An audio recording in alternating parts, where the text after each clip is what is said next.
Reciban un cordial saludo de la Universidad Evangélica de El Salvador a través de su Escuela de Maestrías y Posgrados. Soy Miguel Antonio Méndez Palomo y estoy a cargo del Diplomado en Técnicas y Estrategias de Litigación Oral y Escrita en Procesos Constitucionalmente Configurados.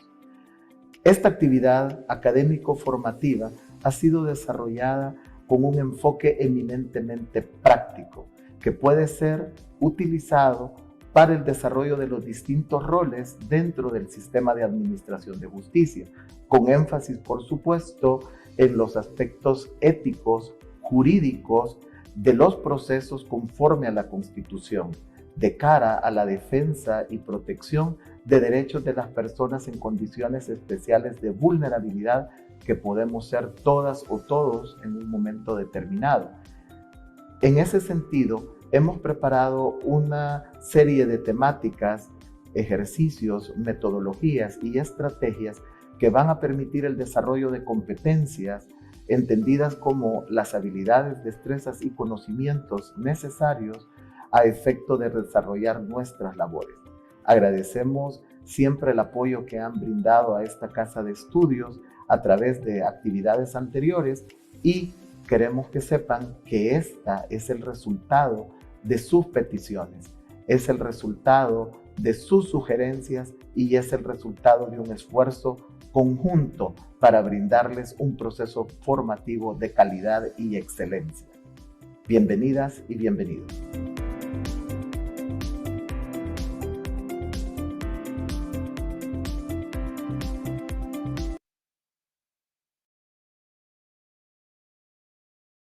Muy buenas noches a todas y todos. Gracias por acompañarnos y reciban una cordial bienvenida de parte de la Escuela de Posgrados de la Universidad Evangélica de El Salvador a este webinar denominado Entrevistas y Declaraciones bajo el enfoque técnico jurídico. Antes de dar paso a la presentación del maestro, licenciada Mara Rivas nos compartirá información muy importante relacionada con el curso que se socializó en el video. Bienvenida, licenciada. Buenas noches, estimados profesionales. Muchas gracias, maestra Emma y maestro Palomo, por este espacio.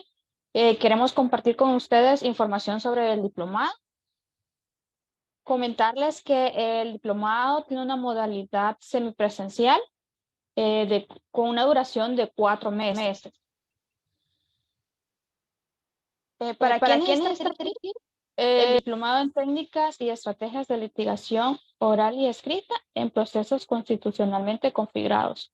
Está dirigido a profesionales graduados o egresados de las carreras de licenciatura en ciencias jurídicas.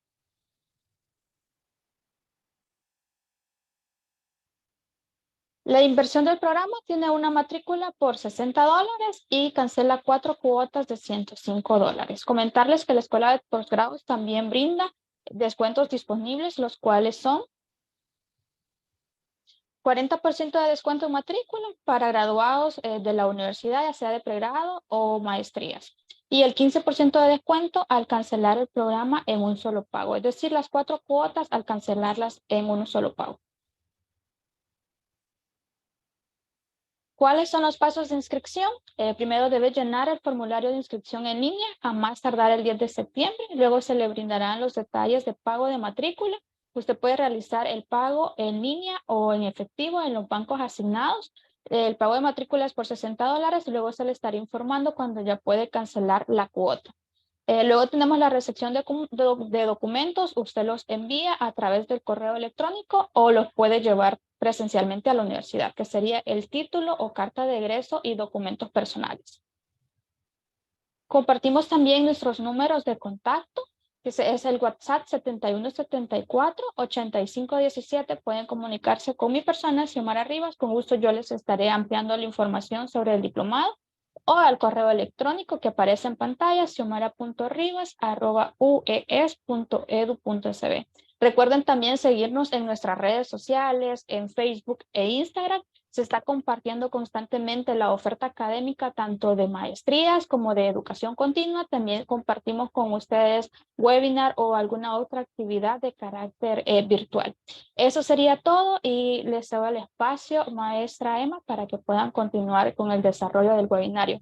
Muchas gracias y podemos contar con ustedes en futuras presentaciones virtuales con temas que son de interés para todos. Muchas gracias, estimada licenciada, por la información y tomamos nota de la misma. Ahora damos paso a la participación del maestro Miguel Méndez Palomo, quien, como mencionaba, desarrollará el tema de entrevistas y declaraciones bajo el enfoque técnico-jurídico. Previamente a iniciar lo que es esta conversación, por denominarlo de esa forma, dentro de la figura del webinar, procederé a leer un extracto de la hoja de vida del maestro, quien es abogado, notario, consultor, catedrático y facilitador.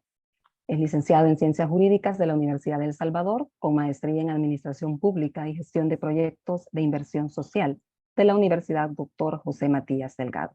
Así, posee lo que son especializaciones en Derecho Aeronáutico y Administración Aeroportuaria de la Universidad Autónoma de México, con reconocimiento de la Universidad del Cauca, Colombia, con amplia experiencia como funcionario gubernamental de los Ministerios de Economía, Obras Públicas y Educación de nuestro país. Asimismo, es catedrático y asesor de trabajo de graduación en distintas materias y universidades, tanto a nivel nacional como extranjero, a nivel de pregrado y posgrado, especialmente en las áreas o materias constitucional, penal, justicia juvenil, familia, laboral, civil y mercantil, entre otras. Se ha desempeñado como capacitador de la Escuela de Capacitación Judicial del Consejo Nacional de la Judicatura por más de 20 años en diversas áreas, especialmente en aspectos procesales relativos a la teoría del caso, investigación, aspectos probatorios, sistemas de valoración de prueba, litigación escrita y oral, ordinaria y recursiva, incluyendo toma de denuncias, entrevistas, documentación de actos de investigación, redacción de escritos, dictámenes, informes, entre otros. Como lo mencionaba al inicio, también consultor, coordinador nacional e internacional para diversos proyectos de diferentes instituciones y actualmente desarrolla consultorías de corto y mediano plazo para diversos proyectos en países como Costa Rica, Nicaragua, Honduras, por mencionar alguna de ellas. Y también forma parte de lo que es la planta docente de nuestra maestría. Bienvenido, maestro, y previamente a darle la palabra, hacer la mención de que este día es 30 de agosto. Es importante que mencionemos este tema que usted va a desarrollar.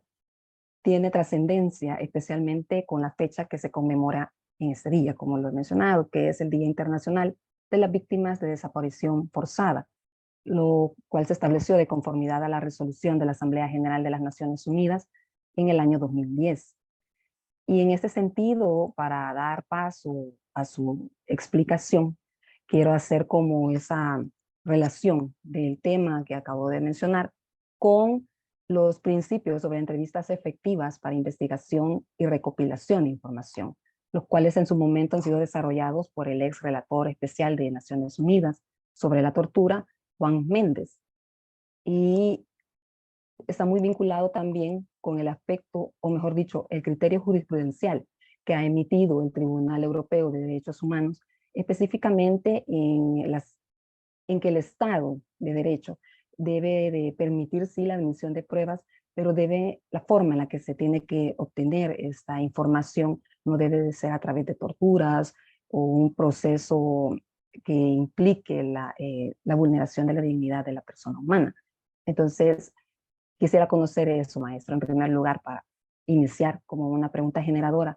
¿Cuáles son sus apreciaciones de esa vinculación que tienen los principios con el caso en particular del Día Internacional de las Víctimas de Desaparición Forzada? Bienvenido, maestro. Está en su casa. Gracias, maestra. Muy buenas noches a todas y todos. Gracias por su asistencia a esta actividad académica y un agradecimiento especial a la Escuela de Posgrados de nuestra Universidad Evangélica de El Salvador por esta oportunidad de compartir tan importante tema. Efectivamente, maestra, una conmemoración muy fuerte, muy dura, porque nos trae a memoria una realidad, una situación problemática compleja que lamentablemente tiene una alta incidencia de imposibilidad de restauración directa, de restitución de derechos y por lo tanto la importancia de la prevención y de la asistencia y protección de las personas que sobreviven a esta situación y sus familias.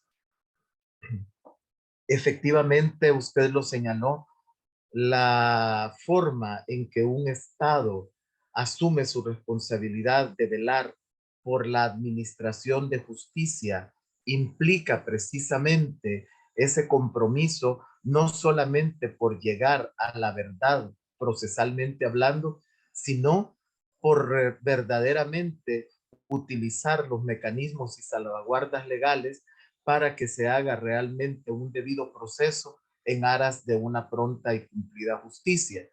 No basta obtener una información, sino que debemos establecer cuáles son los parámetros, los estándares internacionales y nacionales que permiten confiar en esa información. Usted mencionó efectivamente este esfuerzo conjunto que ha sido identificado con el apellido del doctor Juan Méndez en relación a estas herramientas que se han desarrollado a partir de criterios técnicos científicos en aras de evitar que la tortura se convierta en un mecanismo de investigación para resolver un problema. Porque entonces estamos generando otro. En primer lugar, porque no sabemos cuál es la verdadera naturaleza de la información que es obtenida mediante este tipo de situaciones relativas a la tortura, pero también porque el costo social es muy alto. La idea no es que las ciudadanas y ciudadanos tengan temor de las autoridades, sino que estén plenamente conscientes que es su deber el velar por el respeto de los derechos humanos. En ese sentido, en la investigación de un fenómeno complejo como las desapariciones forzosas, hasta en cualquier otro caso, la importancia del tema probatorio y que en el mismo se respeten los derechos y garantías fundamentales de las personas es de vital importancia para legitimar esa actuación de los estados.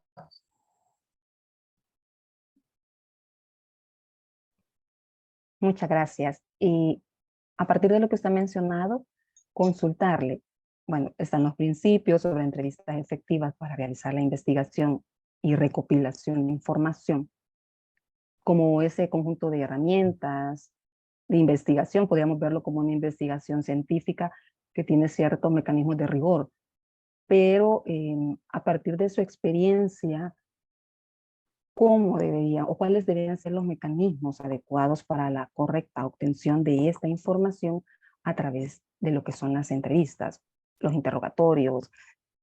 ¿Cómo debería de desarrollarse? Gracias.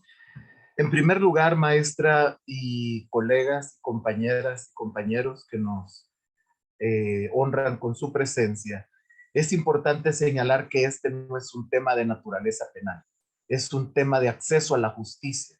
Y en ese sentido, las herramientas que, como usted ha señalado, tienen un carácter técnico y científico, son comunes a cualquier proceso en el que sea necesario para establecer las verdaderas circunstancias de cómo sucedieron los hechos, específicamente a través de la figura de la información que aportan las propias personas que constituyen víctimas y testigos, las personas que declaran en calidad de testigos simples o especializados y aquellos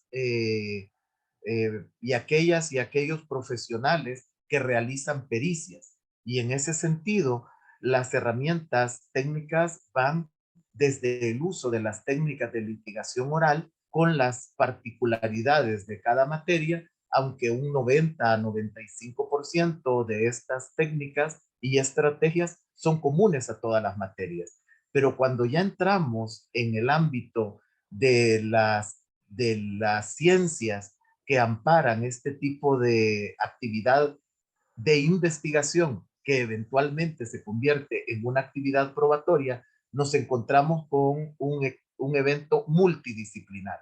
Multidisciplinar porque tiene que ver con los aspectos relativos a las ciencias de la conducta. Multidisciplinar porque tiene que ver con las reacciones fisiológicas que una persona puede tener al encontrarse expuesta a una situación a la que no está acostumbrada, pero que además, si se agrava, si se encuentra en una condición especial de vulnerabilidad.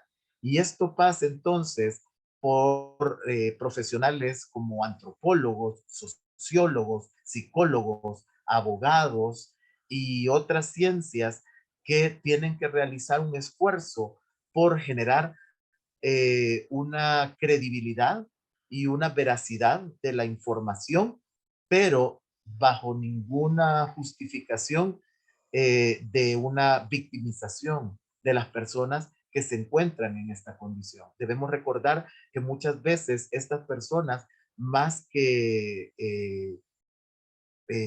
digamos, autoras o autores directos de una conducta penalmente relevante, verdaderamente son víctimas de delitos que pueden tener mayor o menor complejidad. Y en ese sentido, cuando hablamos, por ejemplo, de una trata de personas, nos encontramos con que de repente las instituciones realizan una investigación y una privación de libertad directa para aquella persona que ha utilizado un documento falso y ha ingresado ilegal o irregularmente a un país sin darse cuenta que esta persona casi con seguridad no es un delincuente, no es una persona que está realizando una conducta penalmente relevante, sino que es una víctima que está siendo tratada por verdaderas redes que utilizan esos documentos falsos y no tienen ningún reparo en dejar abandonado o abandonada a quien solamente ven como un producto. En ese sentido, debemos ir más allá y buscar esas hipótesis o teorías de nuestra teoría de caso desde el punto de vista fáctico para desechar o fortalecer cuál es la hipótesis de mayor probabilidad a efecto de desarrollar una actividad probatoria lícita, desprovista de coerción y sobre todo, como usted lo señalaba, sobre la base de principios técnicos científicos, de los cuales hablaremos en este webinar.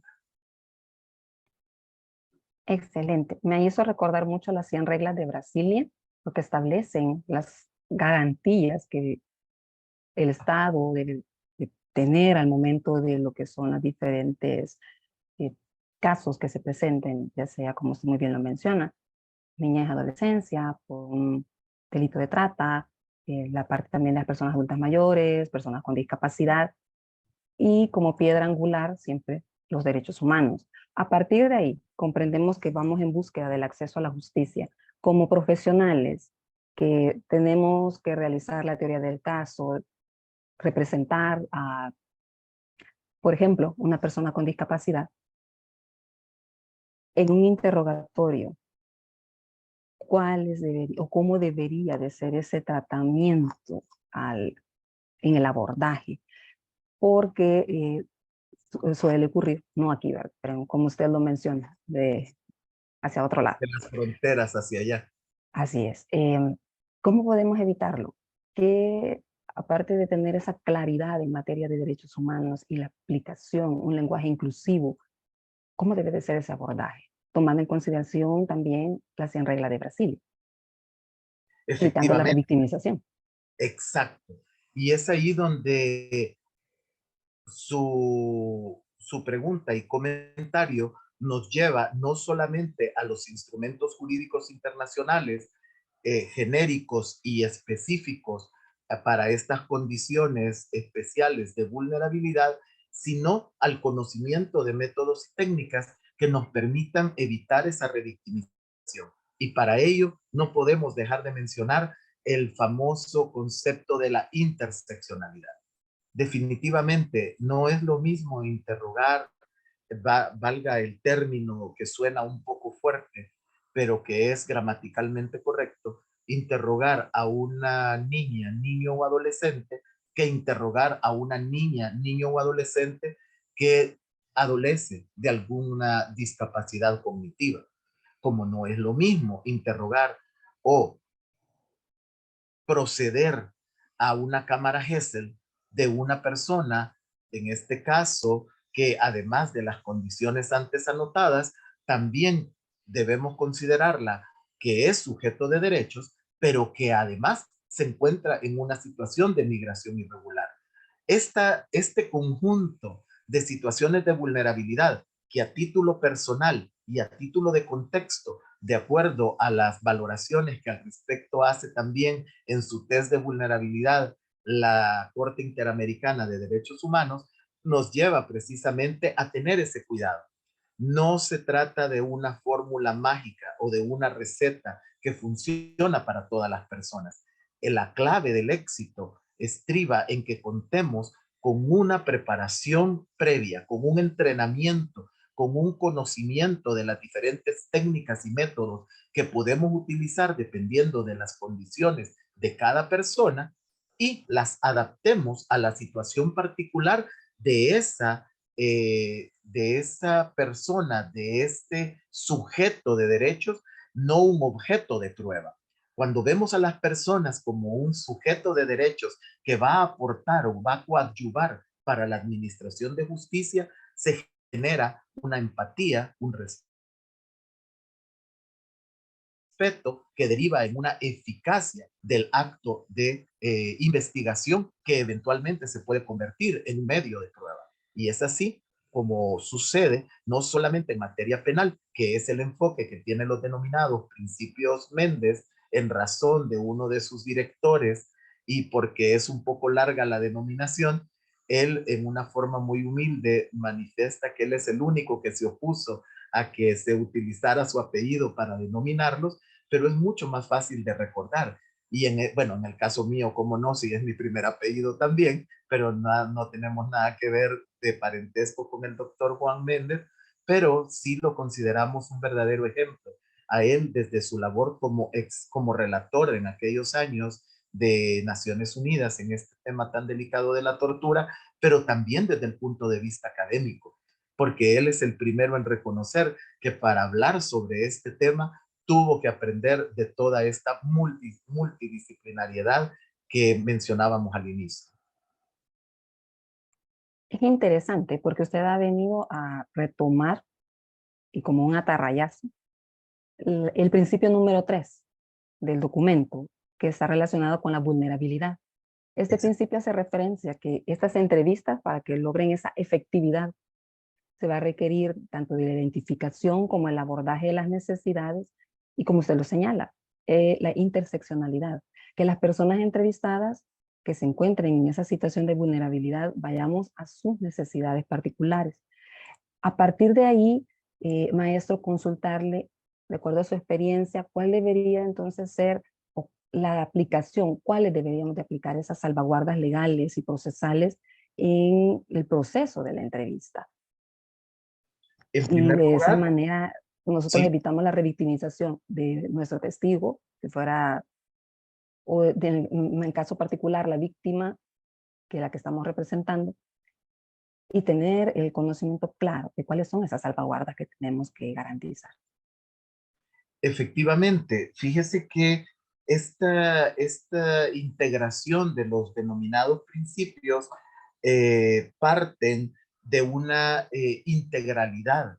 Nosotros debemos comprender que efectivamente cada uno de los principios está relacionado con una de estas áreas e iniciamos con la tercera precisamente porque es donde se evidencia la importancia de este tratamiento diferenciado precisamente por las condiciones especiales de vulnerabilidad que no son pobrecita la persona, no son opiniones sentimentales o emocionales, sino que derivan de verdaderos análisis de las condiciones personales y estructurales que vivimos como personas y como miembros de la sociedad.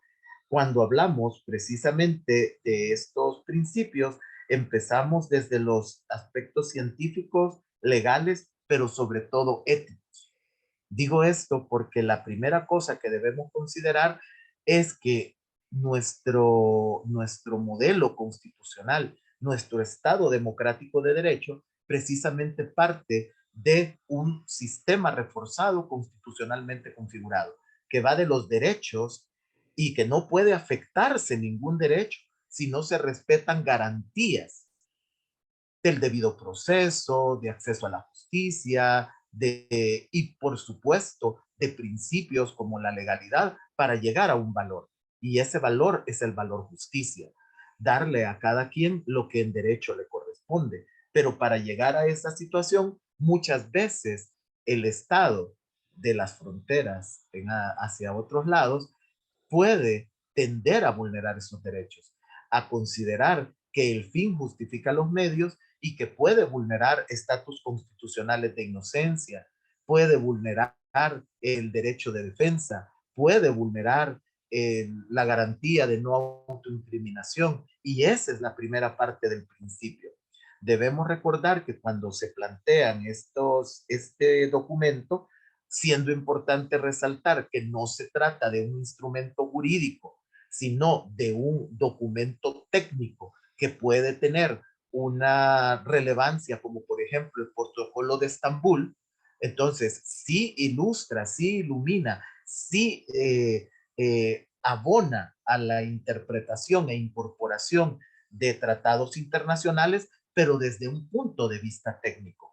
Luego pasamos a, como usted señala, a los aspectos que deben caracterizar la entrevista. Y nosotros debemos de entender que existen hechos anteriores, concomitantes y posteriores a la entrevista. No se trata que simplemente porque yo ya tengo una capacitación o una formación, voy a llegar a un lugar y sin tener ningún rapport, sin establecer una relación de confianza con la persona a la que voy a entrevistar, voy a ir directamente a abordar su intimidad, su temor, sus inseguridades y probablemente sus desconfianzas ante un sistema que no conoce. En ese sentido, tenemos esta actividad previa a la entrevista que va en dos sentidos. Uno, hacia la formación y entrenamiento de las y los profesionales que tienen que ver con este tipo de actividades de investigación, y el otro relativo a la empatía persona a persona. En ese sentido, estamos hablando de antes de la entrevista.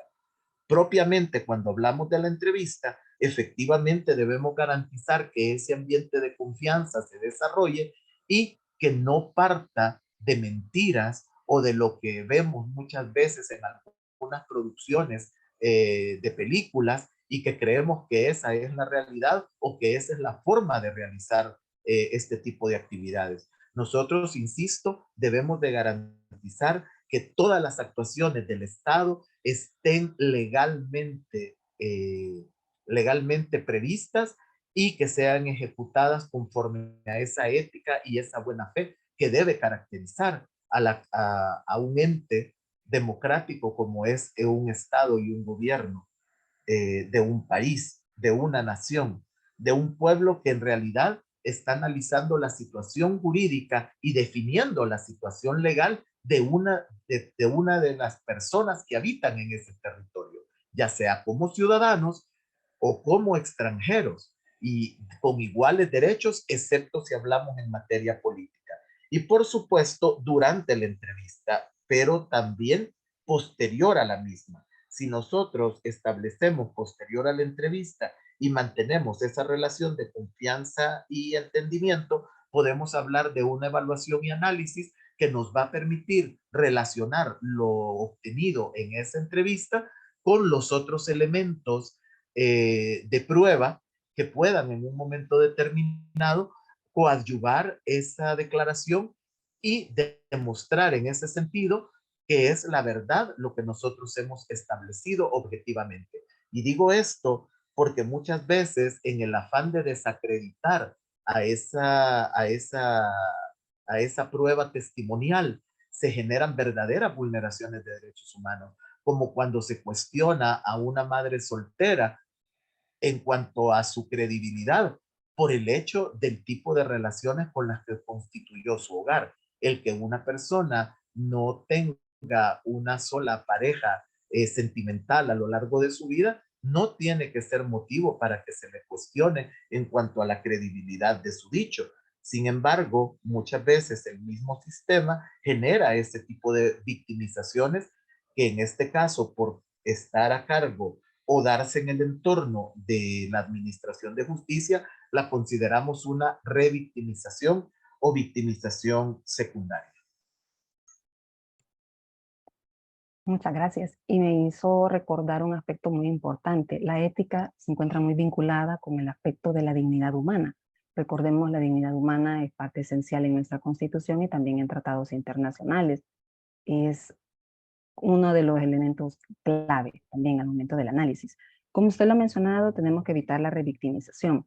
Y eso me lleva a dos puntos. El primero es la relevancia de las investigaciones que tienen que ser sólidas para respaldar, como usted muy bien lo ha dicho, nuestra teoría fáctica, esa correcta recopilación de información, no solamente testimonial, sino también documental, pero usted ya lo ha mencionado en su comentario y quisiera que ampliara un poco más. Cuando estamos en ya sea entrevistas o interrogatorios, pero lastimosamente se encuentran inmersos de sesgos. No solamente el sesgo de obtener una confirmación, sino el sesgo que nosotros podríamos denominar de diferentes maneras, como usted ya dio ejemplos.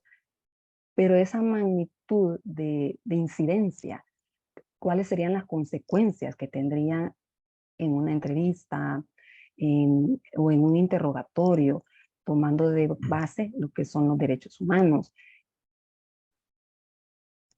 Gracias. En ese sentido, debemos hacer una primera distinción en cuanto a una entrevista como medio para obtener información y la declaración que propiamente brinda la persona ya en sede judicial. La primera muchas veces está desprovista de ciertos rigores técnicos, porque lo que estamos es haciendo una exploración. Pongo un ejemplo. Muchas veces una persona está siendo entrevistada y dice, mire, yo le doy cierta información y le digo qué personas la pueden corroborar, pero a mí no me ponga como testigo para ir a declarar al juicio. Entonces, esta persona sí se convirtió en un medio para dirigir los actos de investigación hacia otras potenciales personas que puedan ser testigos, pero ella misma no nos va a colaborar en el juicio. Ya en el juicio, las personas que realmente son ofrecidas y admitidas como prueba testimonial y la misma víctima, testigo, si se encuentra con vida, obviamente tiene características de protección especial que deben ser respetadas. Una entrevista o una declaración efectiva requiere identificar y abordar las necesidades de las personas entrevistadas o involucradas en cada una de las situaciones de vulnerabilidad. Usted ya lo señalaba y hacíamos referencia hace un momento. Cuando estamos hablando de estereotipos o procedemos a la estigmatización como una forma de desacreditación, no estamos administrando justicia, sino que lo que estamos haciendo es mal utilizando el sistema de administración de justicia con fines espurios. Es en ese sentido que cuando nosotros hablamos, y me voy a permitir, antes de plantearlos paso a paso, hablar precisamente y concluir respecto a todas las condiciones de vulnerabilidad que podemos tomar en cuenta en ese sentido, ya que algunas personas entrevistadas experimentan situaciones de mayor ansiedad o nerviosismo a partir de ciertas vulnerabilidades. Hay riesgos específicos, circunstancias que la persona que rinde esa declaración puede tener necesidad de una tutela o una protección reforzada de esos derechos que deben ser considerados por las autoridades. Y esto pueden ser de la más variada especie. En otros espacios, tanto con usted como con otras profesionales y otros colegas que han tenido esta oportunidad de brindar este tipo de espacios y conversaciones, han hecho referencia a edad, sexo, género, identidad u o expresión de género u orientación sexual. Si hablamos de temas de nacionalidad o etnias, también existen muchos sesgos, como usted lo señalaba. Si hablamos de un trasfondo cultural o religioso, que muchas veces no está considerado como una vulnerabilidad de prima facie, pero obviamente es parte de las características de las condiciones de vulnerabilidad de una determinada persona o de un grupo, porque muchas veces esta persona con la que estamos tratando realmente es el representante de un grupo, especialmente cuando estamos hablando de vulneraciones de intereses difusos. También el tema que usted señalaba, las discapacidades físicas, intelectuales o psicológicas deben ser claramente identificadas y eso justifica, y esto es muy importante, justifica un trato diferenciado y el uso de técnicas especializadas y por supuesto herramientas como pudiera ser el uso de cámaras Gesell o el tipo de interrogatorio que no cumpla a cabalidad con todos los requisitos que se utilizan para una persona adulta, pero sí para una persona con un desarrollo cognitivo o con una discapacidad en este ámbito intelectivo. Pueden haber dificultades de comunicación, maestra. Por ejemplo, una persona que no sabe expresarse en un idioma, pero también una persona que adolece de limitaciones en su capacidad auditiva o en su habla. También dificultades por grados de escolaridad, aspectos específicos por personas que ya nos encontramos en una edad como adultos mayores y eso ha disminuido nuestras capacidades de reacción. Y en ese sentido, todos estos elementos obviamente afectan el tipo de interrogatorio, el tipo de entrevista y el tipo de declaración que vamos a hacer. Y uno muy importante, pertenecer a un grupo minoritario o a un grupo marginado económicamente. Entonces podemos ver cómo cada uno de estos elementos es clave, pero en muchas ocasiones convergen y ahí es donde hablamos de interseccionalidad.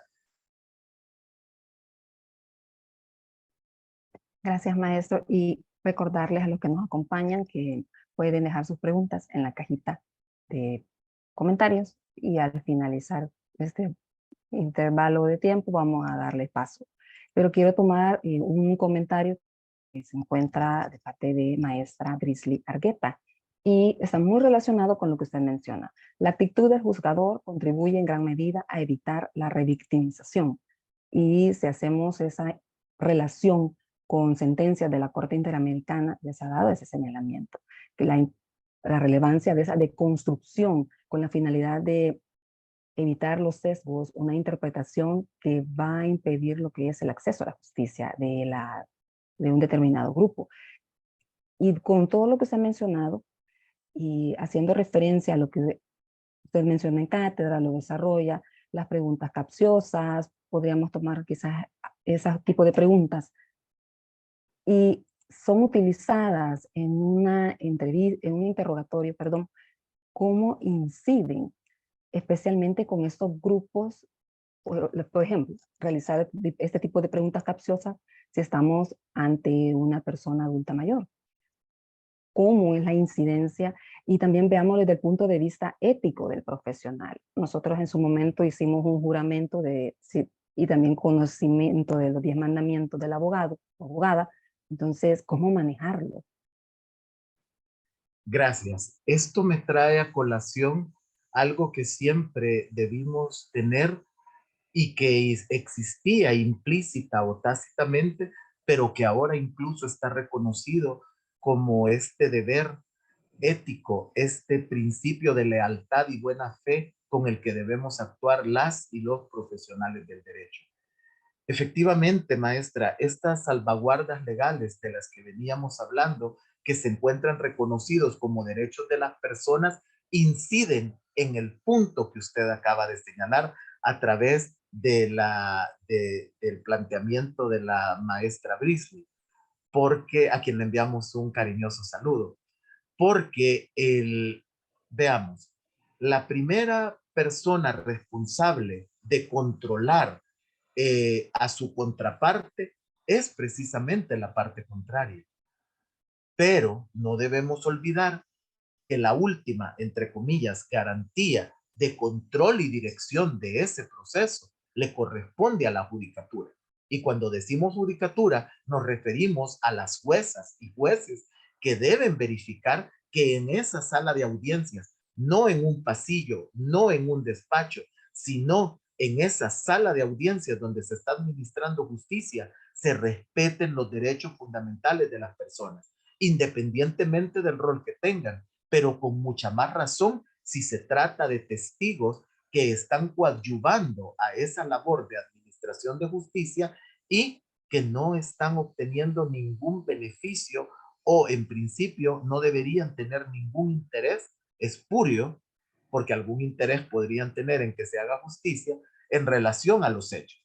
Usted lo dijo, una pregunta capciosa, por ejemplo, aprovecharse de la condición de vulnerabilidad de una persona adulta mayor que además no tiene un alto grado de escolaridad y que además sufre de algún tipo de enfermedad o de condición en su salud física o mental, haciéndole preguntas que puedan llamarla al error o a la confusión. La contraparte es la primera llamada a objetar ese tipo de comportamiento. Pero ¿qué sucede si la contraparte, por desconocimiento, por negligencia, por desidia, por cualquier circunstancia no lo hace? El juez o la jueza, sin perder su imparcialidad, debe parar ese tipo de actividades. En ese momento debe decir, eh, esa pregunta no será permitida en este juicio, en esta sala, en esta corte, porque vulnera tal derecho, vulnera la dignidad de la persona, genera confusión. Y ojo, ya quienes hemos tenido la oportunidad de compartir estas actividades, estas dinámicas, estas metodologías participativas, sabemos que en ese momento lo que procede es que la judicatura llame a estrado a las partes y les diga, a partir de no querer dejarlos en evidencia delante de sus clientes, y en una primera ocasión les llame y les diga, yo ya di las instrucciones de cómo se desarrolla esta audiencia y vamos a respetar la Constitución, los derechos, los tratados, las garantías procesales. Y en ese sentido, licenciada o licenciado, le prevengo que tenga cuidado con el tipo de preguntas que realiza. Y cuando la otra parte se está riendo, ¿verdad? Ya regañaron al otro y a usted también le llamo la atención porque usted es el primero o la primera que debería estar objetando y cuidando la legalidad de la prueba. En ese sentido, vemos cómo el sistema funciona como un reloj, funciona en forma equilibrada. Funciona si tenemos un juez o una jueza que sin perder la imparcialidad prevé este tipo de situaciones y las corrige, pero también cuando nosotras y nosotros como profesionales del derecho realmente nos ponemos en esa situación de cumplir con ese juramento y con esa ética y con ese principio de buena fe que usted ha mencionado, para que realmente no se convierta esto en un campo de batalla, sino en un verdadero ejercicio democrático. Es importante la integralidad realmente, no solo de lo que tenemos procesalmente hablando en un papel, sino también en la persona que va a desarrollar, ya sea la entrevista o el interrogatorio. Y retomando uno de los elementos que usted señalaba, específicamente en las cámaras, es cuáles son sus valoraciones o los consejos que podría dar para la aplicabilidad de la misma, tomando como punto de partida que en muchos casos, como bien usted lo decía al inicio, no estamos haciendo énfasis en materia penal. Está el caso de niñez y adolescencia, incluso niñez con discapacidad, mujeres que han sido víctimas de algún tipo de vulneración. ¿Cuál sería en ese caso sus apreciaciones? Fíjese que es un tema sumamente importante porque realmente El Salvador está a la vanguardia de este uso de la herramienta de la cámara GESEL a nivel de la región. Sin embargo, todavía tenemos amplias oportunidades de mejora.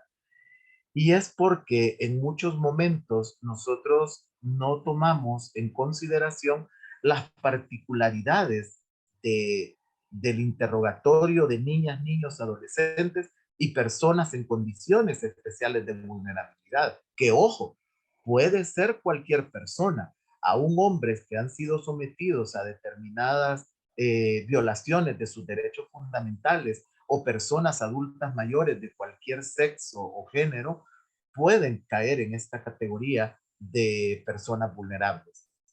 Específicamente, tenemos amplias áreas de oportunidad de mejora.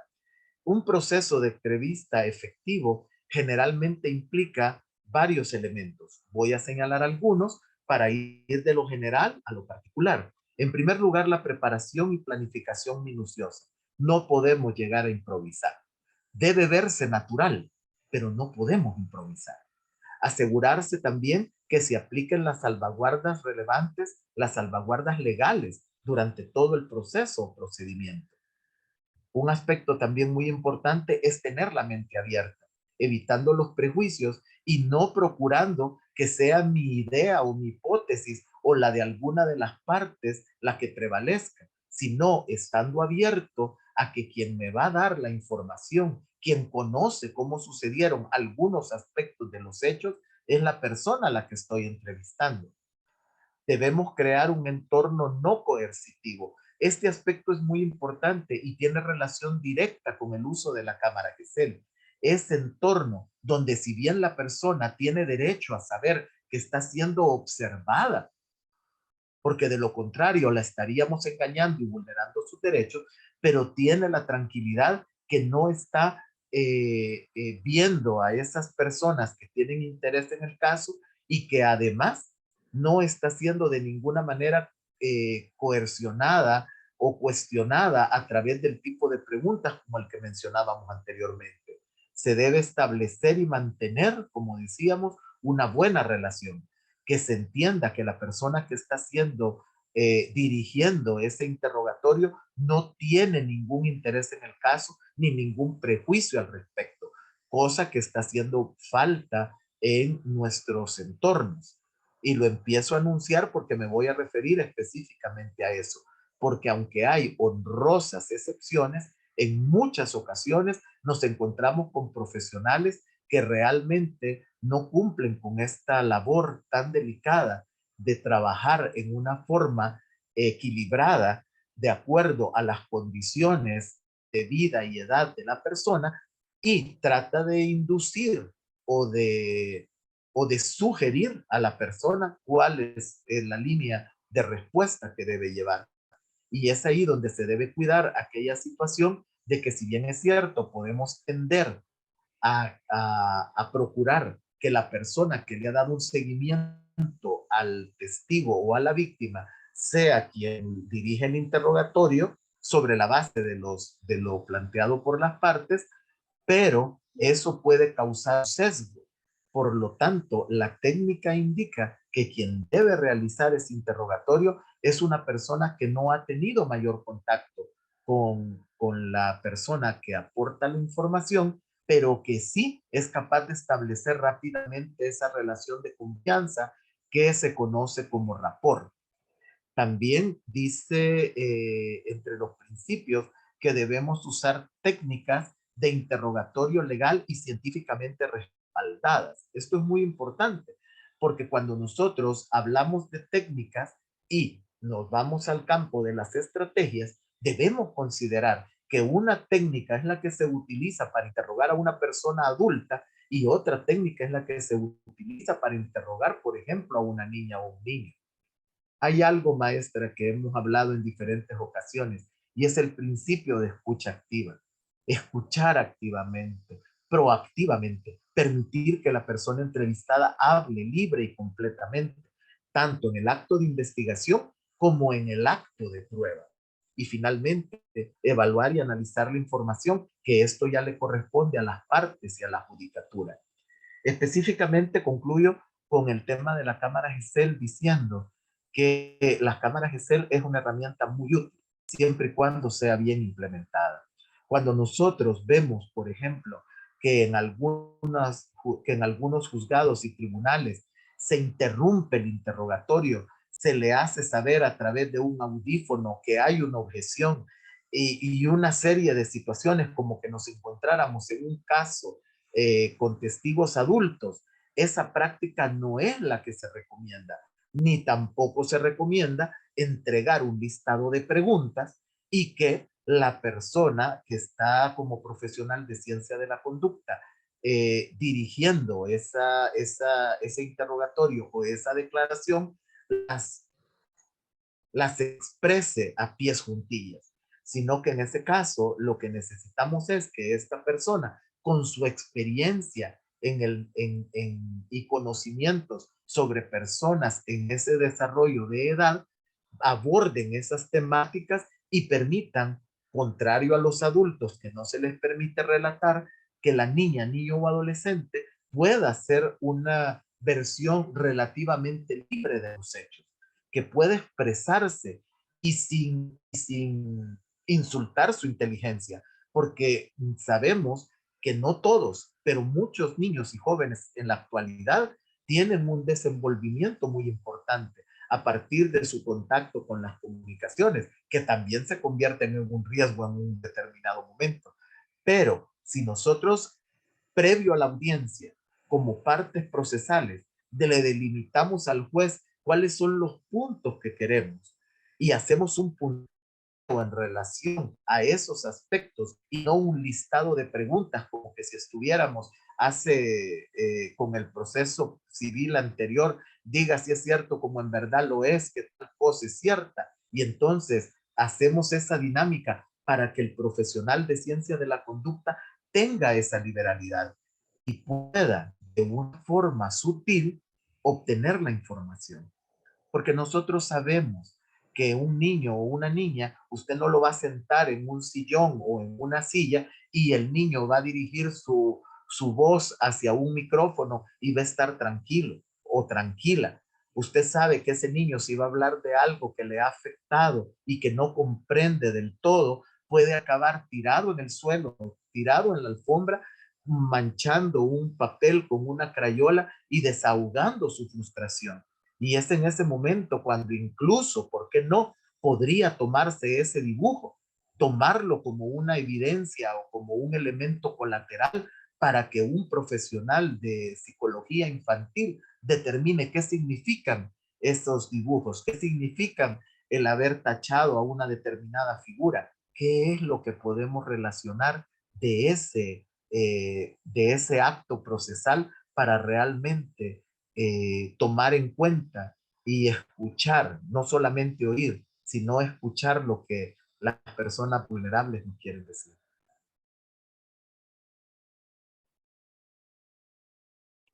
Muy amplia su explicación y eso también tiene mucha relación con la observación general número 12, cuando hacemos referencia a cuáles deben ser esas condiciones que se deben de presentar para que una niña, niño o adolescente sea escuchado. Y como usted muy bien lo ha dicho, el espacio es un cambio y de esa manera incluso retomando por una situación que en su momento viví por haber estado trabajando también en área de niñez, el acercarse al niño, pero colocarnos incluso a la altura de ellos y no como un adulto acercándose a un niño. Son muchos factores que están relacionados con el tema y usted los ha desarrollado ampliamente. Para cerrar este espacio y dar paso a las preguntas o comentarios de las personas que nos acompañan, consultarle. Usted mencionaba, tenemos que obtener la información, es importante no realizar ese tipo de preguntas capciosas, que vayan orientadas con una mala intención, sin un principio ético, pero ¿qué consejo podría dar en el caso de que existan personas que estamos entrevistando y tengan una actitud renuente ante las preguntas que se están realizando? ¿Cómo mantenemos ese escenario?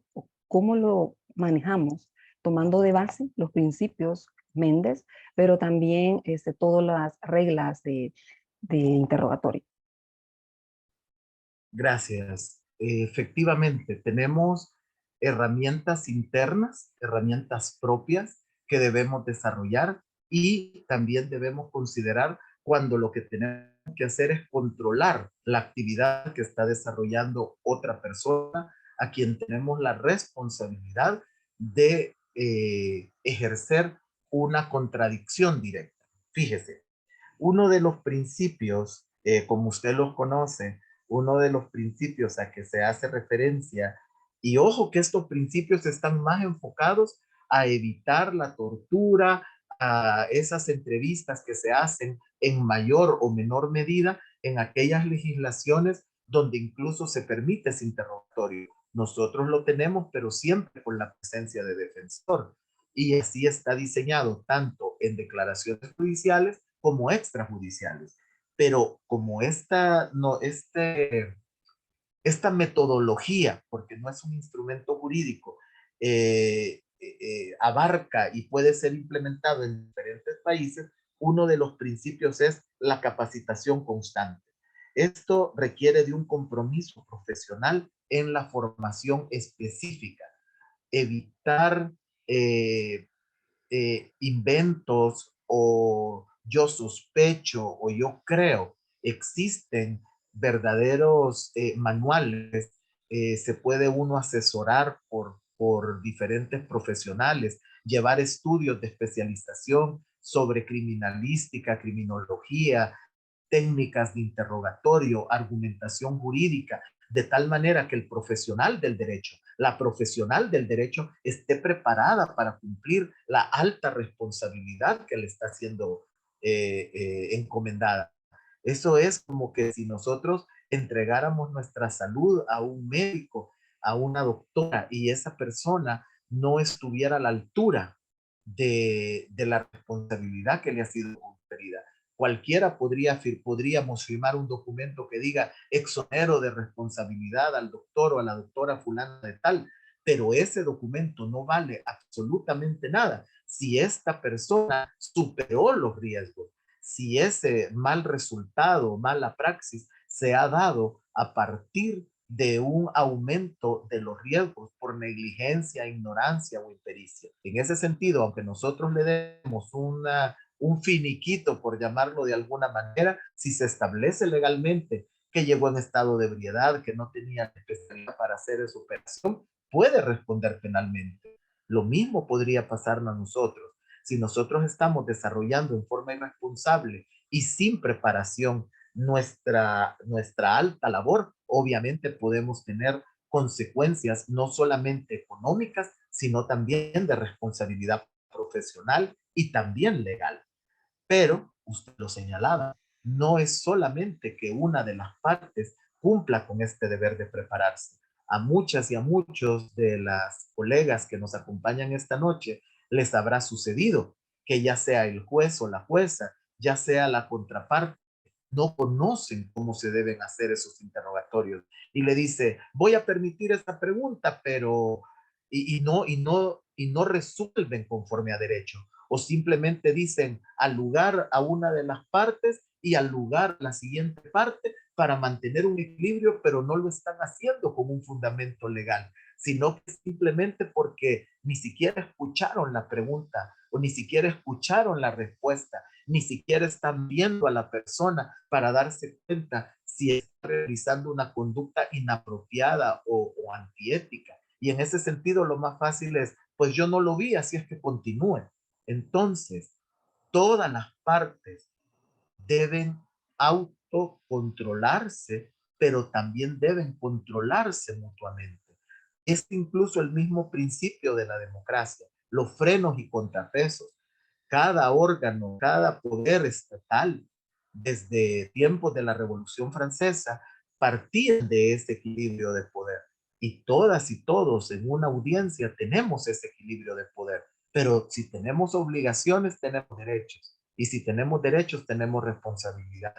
Y de cómo preparemos y nos preparemos para estimular esa comunicación, para generar esa argumentación, para ayudar a la administración de justicia, para coadyuvar ese proceso. De eso depende el éxito, no del caso, no de nosotros como profesionales. Recordemos que lo único que tenemos como personas y como profesionales son dos cosas. Nuestra reputación, que es la que nos sirve para tener una imagen pública, pero nuestra conciencia también, que es la que nos permite descansar con tranquilidad, sabiendo que hemos actuado sin haber violentado, sin haber vulnerado, sin haber afectado los derechos de las personas. Muchas gracias, maestro. Y usted ha dicho algo muy importante. Todo ha sido importante, pero quiero condensarlo en este punto. Somos profesionales del derecho, hemos elegido esta profesión humanística y nos debemos a la persona que nos contrata. Entonces, todo radica en el respeto a la dignidad humana, tomar como estandarte los derechos humanos y también la aplicación ética en todo el trayecto de nuestra vida profesional.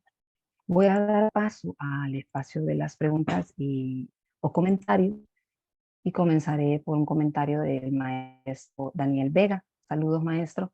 Él nos dice que es importante también la empatía y sensibilización en el trato hacia las personas que son víctimas de violencia. Hace la relación con lo que usted estaba mencionando, esa empatía, el tener El rapport. ese comportamiento. Así es.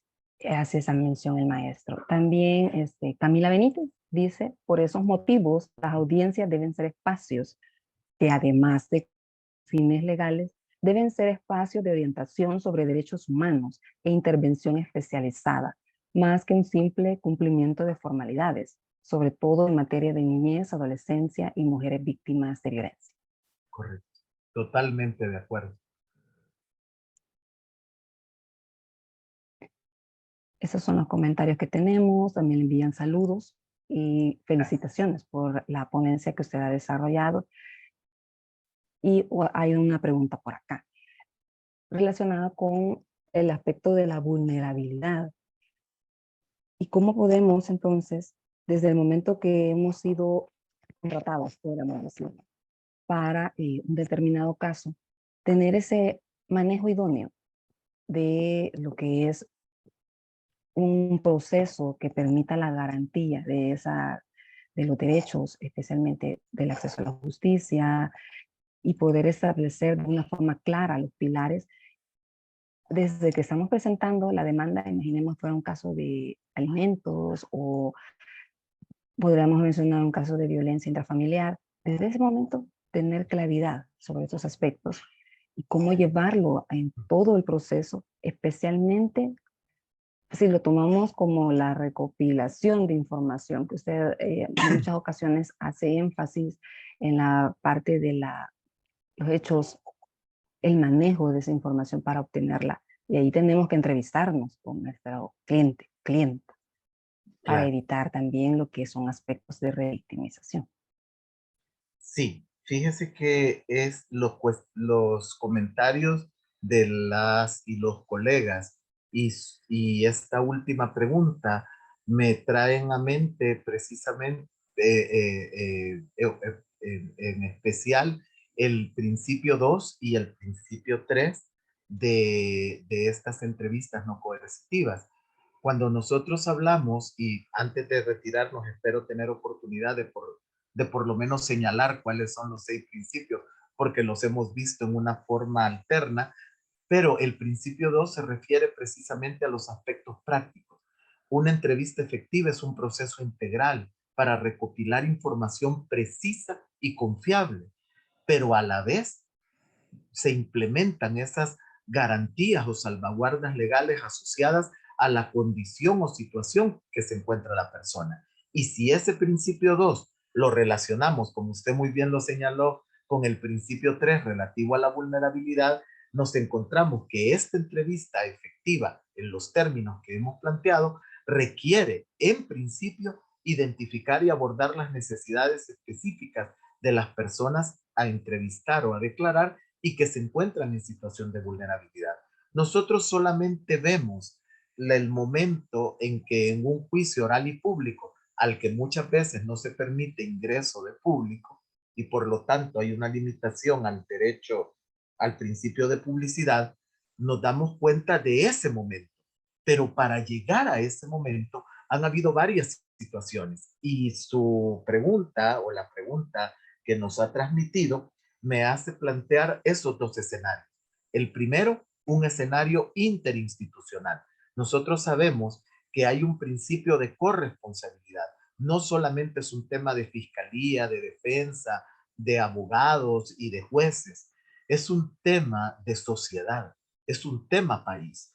Y en ese sentido, nosotros tenemos instituciones y organizaciones de sociedad civil que deben interactuar. Y ahí hablamos de las 3 C, como decíamos en una actividad anterior: la comunicación, la coordinación y la cooperación. Porque de lo contrario, nosotros nos vamos a encontrar que desde las primeras entrevistas estamos revictimizando cuando una persona tiene que decir, es que vengo a hablar con tal funcionario. Ajá, ¿y por qué viene? Es que fíjese que violaron a la niña y ya le contó la historia a la de la puerta, a la que le dio el numerito, a la que le dijo en qué cubículo lo iban a atender, a la persona que la atendió, al doctor, al juez, al otro juez y al tribunal de sentencia. ¿Y dónde quedan las herramientas como por ejemplo las pruebas anticipadas? ¿Dónde quedan esos anticipos de prueba que permitirían que la persona pueda tener un cierre desde el punto de vista jurídico y pueda realmente desarrollar un proceso de recuperación de su tranquilidad o de restauración de sus derechos o de su propia salud mental y física? Porque muchas veces este tipo de hechos dejan secuelas a todo nivel. Y en ese sentido, de lo interinstitucional pasamos a lo personal. Si nosotros no somos empáticos, si nosotros no somos eficientes, si nosotros no somos eficaces, si nosotros no nos involucramos en el caso, si nosotros alargamos los procesos para cobrar más, cuando realmente lo que se necesita es una pronta y cumplida justicia, nosotros mismos somos parte de esa vulneración de derechos. Y por eso yo refería al tema de la conciencia y de la reputación, porque muchas veces por ganar un caso o por lograr un negocio, vulneramos esos derechos y nos volvemos, si bien no como el victimario o la victimaria original, pero sí nos convertimos en un agente de vulneración de derechos. Gracias, maestro.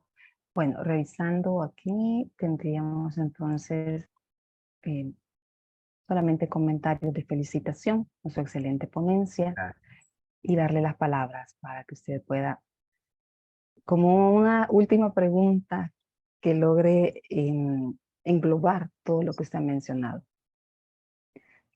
Y sería, a partir de su experiencia y el conocimiento que posee, ¿cuáles serían esas herramientas que debemos de desarrollar y que usted también nos va a socializar para que a través de ese proceso constructivista en este diplomado ampliemos y tengamos de base siempre y no perdamos la línea, los derechos humanos? gracias. Me devolvió a través de las preguntas la que le hicieron a usted la vez anterior. ¿Qué características escogería usted para contar con una persona que pueda responder a estos retos? Y le respondo básicamente de la misma manera.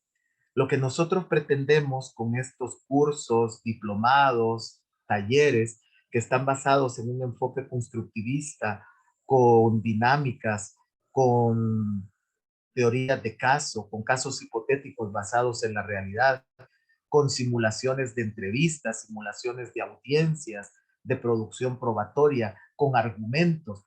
Lo que desarrollamos son herramientas, pero no solamente basta con tener herramientas técnicas o con desarrollar estrategias, sino que los límites a estas técnicas y estrategias sean precisamente esos derechos, esas garantías, esas salvaguardas legales, como les denomina el derecho internacional, con el propósito de ser parte de la solución y no del problema. En ese sentido, el esfuerzo que hemos desarrollado desde las diferentes coordinaciones involucradas con su persona, con la maestra Lisette Beatriz Majano, con las personas del equipo, la licenciada Xiomara, la ingeniero, todos estamos involucrados en este quehacer, un quehacer que permite una planificación de una actividad que va a dotarnos de un análisis reflexivo que nos va a preparar para defender adecuadamente las situaciones que se nos sometan a nuestro conocimiento, si somos jueces y juezas, pero también a nuestra litigación. Y digo esto porque en un momento determinado se le puede cuestionar a un abogado o a una abogada que por qué defiende a una persona si muy probablemente o muy evidentemente esta persona es responsable de un delito, por ejemplo. Debemos recordar que toda persona es inocente mientras no se declare culpable en un juicio con todas las garantías y esa sentencia esté firme. Y una de las garantías es un profesional o una profesional que ejerza adecuadamente ese derecho a defensa, pero también la víctima, a través de la querella o a través de un fiscal o de una asistencia letrada o de un acompañamiento que con un enfoque multidisciplinario realmente minimice, porque es prácticamente imposible evitar algún grado de revictimización. Entonces, todas y todos lo que debemos hacer es contar con las herramientas. Ya cómo las utilicemos correctamente según el rol, eso ya es responsabilidad de cada uno. Y si alguno utiliza la dinamita en lugar de para abrir caminos, como fue diseñada originalmente, para destruir, eso también tiene unas consecuencias jurídicas y desde el punto de vista profesional y desde el punto de vista ético y moral. Y los principios que hemos retomado como base para esta charla, para esta ocasión, son los principios que tienen que ver con que la entrevista efectiva es instruida sobre base de ciencia, ley y ética. Otro principio tiene que ver, ya lo dijimos, con el tema práctico de un proceso integral que permite recopilar información precisa y confiable, pero respetando las garantías y salvaguardas legales. El tercero, relativo a la vulnerabilidad, que ha sido el eje de esta conversación. El cuarto, que tiene que ver con la capacitación, al que también hicimos referencia. El cinco, que poco se menciona, pero es muy importante, el tema de la rendición de cuentas. Cómo nosotros somos responsables y pueden haber consecuencias porque una entrevista a partir de una responsabilidad personal o institucional genere ese tipo de responsabilidad y la eventual obligación de rendir cuentas. Y por último, la implementación. Que la implementación de estas entrevistas efectivas sea de acuerdo a medidas y integración de estos principios, sino como un instrumento jurídico tipo tratado, pero por lo menos como esas reglas que como usted señalaba y como yo mencionaba en algunos protocolos que tienen que ver con las condiciones de las personas privadas de libertad, por ejemplo, las reglas de Mandela y el protocolo de Estambul, nos pudieran dar esa luz para que nosotros no tengamos una actuación antojadiza o afirmaciones sin ningún fundamento, sino que podamos respaldar nuestras decisiones y nuestras posturas en doctrina, en ley nacional e internacional, en jurisprudencia, pero también en este tipo de principios que derivan de la actuación de equipos multidisciplinarios que han hecho un análisis integral y que esperamos muy pronto sea parte de la cotidianeidad de nuestra administración de justicia, al igual que los test de vulnerabilidad que trabaja el sistema de la Corte Interamericana y de la Comisión, por supuesto, Interamericana de Derechos Humanos. Muchas gracias, maestro. Y solamente para una frase para cerrar y darle el agradecimiento. Y fueron dichas por Juan Méndez. Estos principios sobre las entrevistas se basan en una ciencia rigurosa y en décadas de experiencia de los investigadores penales. Mejoran la eficacia y la precisión de la recopilación de pruebas y evitan los errores judiciales provocados por la tortura y la coacción para confesar. Están diseñados para proteger los derechos fundamentales de las personas sospechosas de haber cometido un delito, así como de las víctimas y los testigos, y para aumentar la confianza de la ciudadanía en las fuerzas del orden. Creo que recopila todo lo que usted ha venido mencionando en el transcurso de la charla. Agradecerle realmente por el espacio que nos ha permitido conversar un poco sobre este tema y de esa manera compartir, que eso es uno de los puntos también relevantes como profesionales, compartir el conocimiento. Y eso es algo que usted también lo realiza día a día. Muchísimas gracias, maestro, por siempre apoyar a la Escuela de Posgrados y a la Maestría en Derecho de Niñez, Mujeres y Familia, y a todas y todos que nos han acompañado en esta noche. Muchísimas gracias y bendiciones. Pasen una feliz noche. Gracias.